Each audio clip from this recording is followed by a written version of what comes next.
Hello everyone and welcome to Whimsy Wednesday.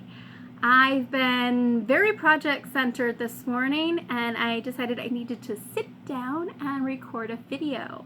Part of this is so I am sitting and drinking rather than running amok.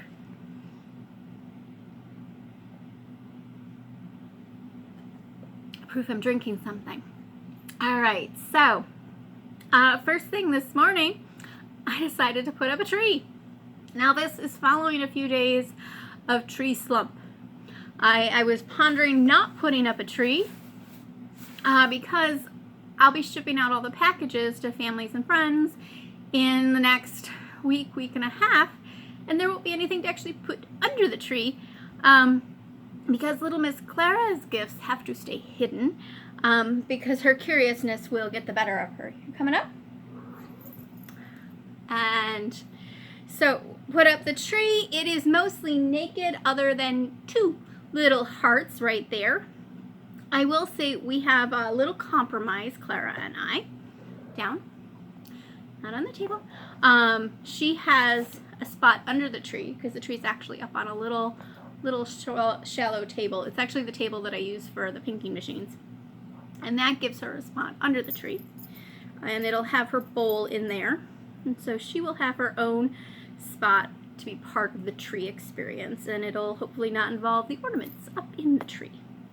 She's far more tree curious than her predecessor, who just enjoyed sharpening her claws on the tree, which tells you we used to have a very different style tree. Your belly is so big, my dear. Yes, it's a big belly, Miss Clara.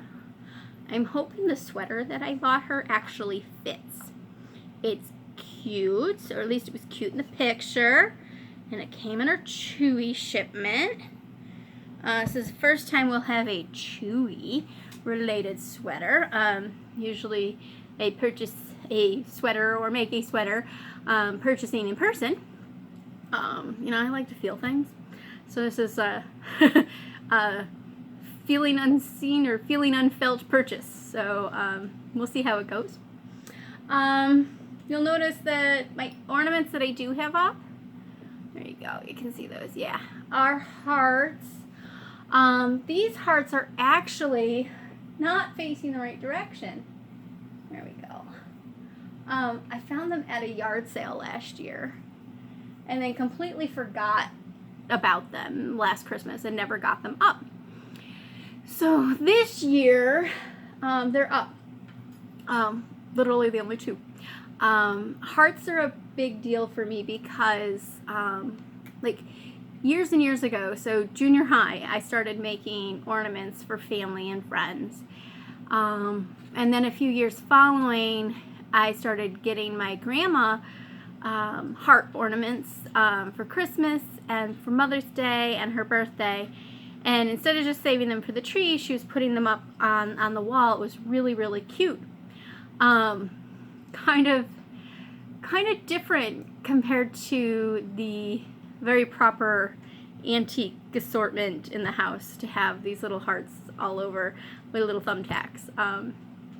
So I love that she did that. And then after she passed, I started picking out ornaments kind of commemoratively and basically in place of being able to gift them, and started covering my tree in hearts. And for years and years my tree was just hearts.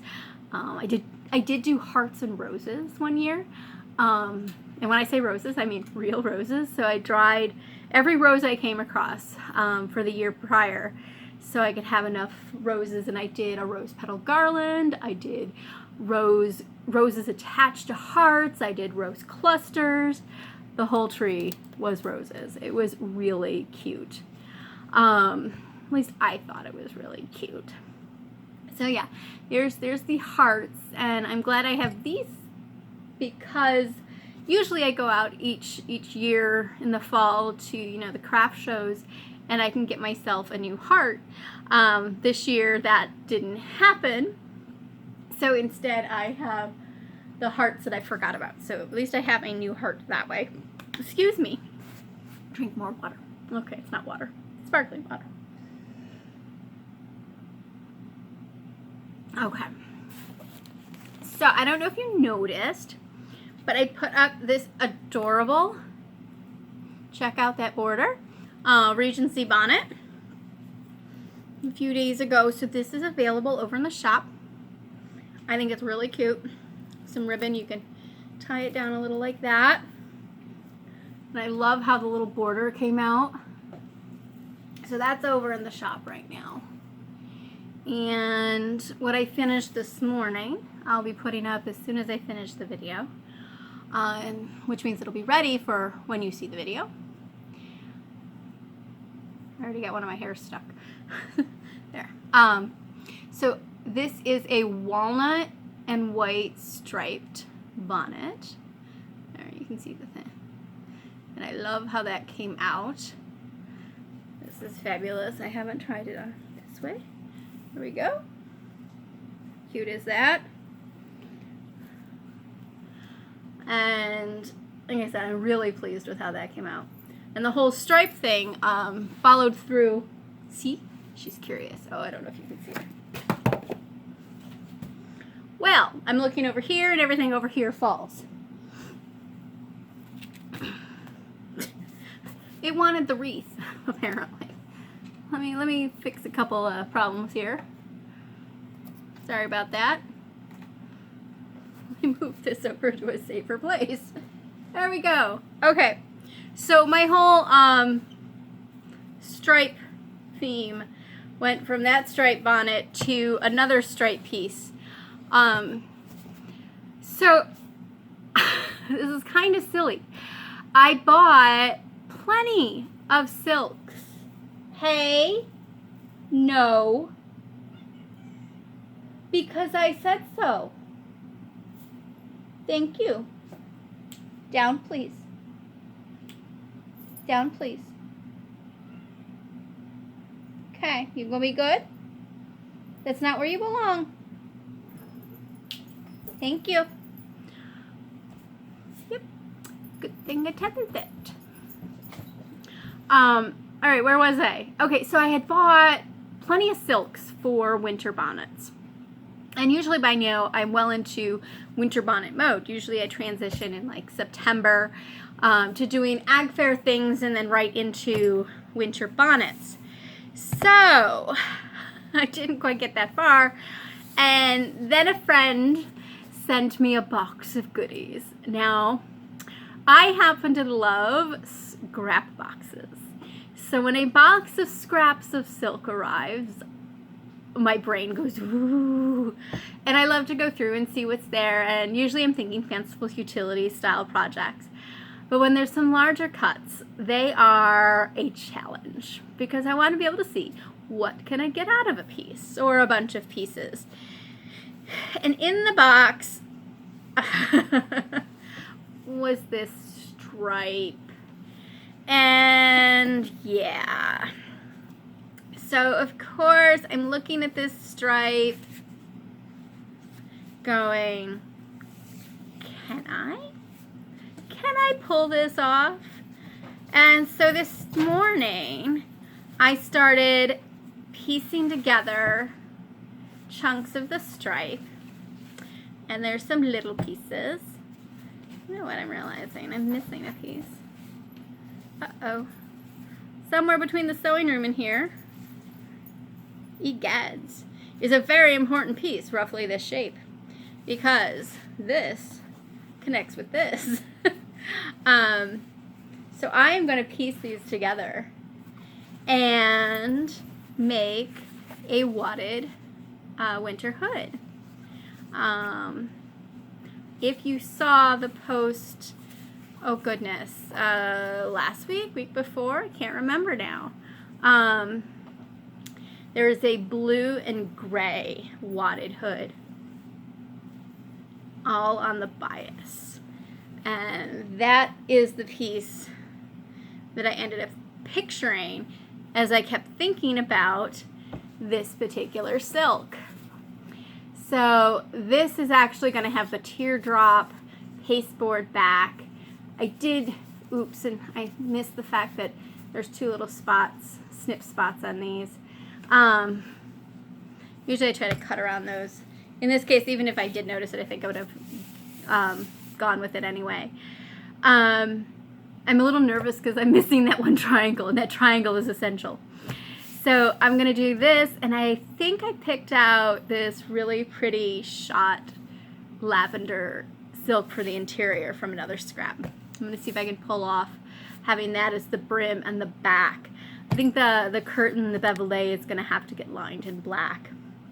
So here's the thing though.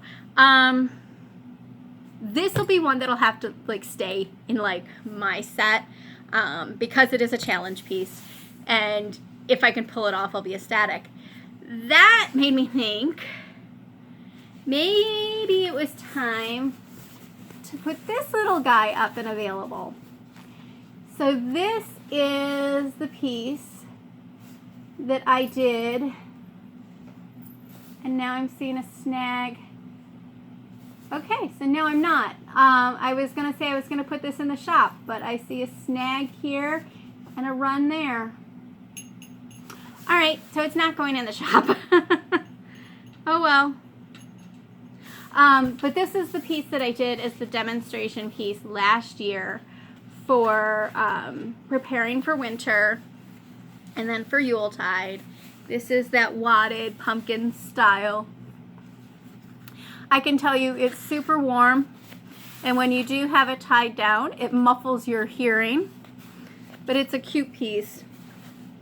And if anything, I kind of wish the curtains were longer. The one that I pulled this pattern from ended up with a shorter curtain. Oh, that might be why I made this piece longer. Yeah, that must be what I did.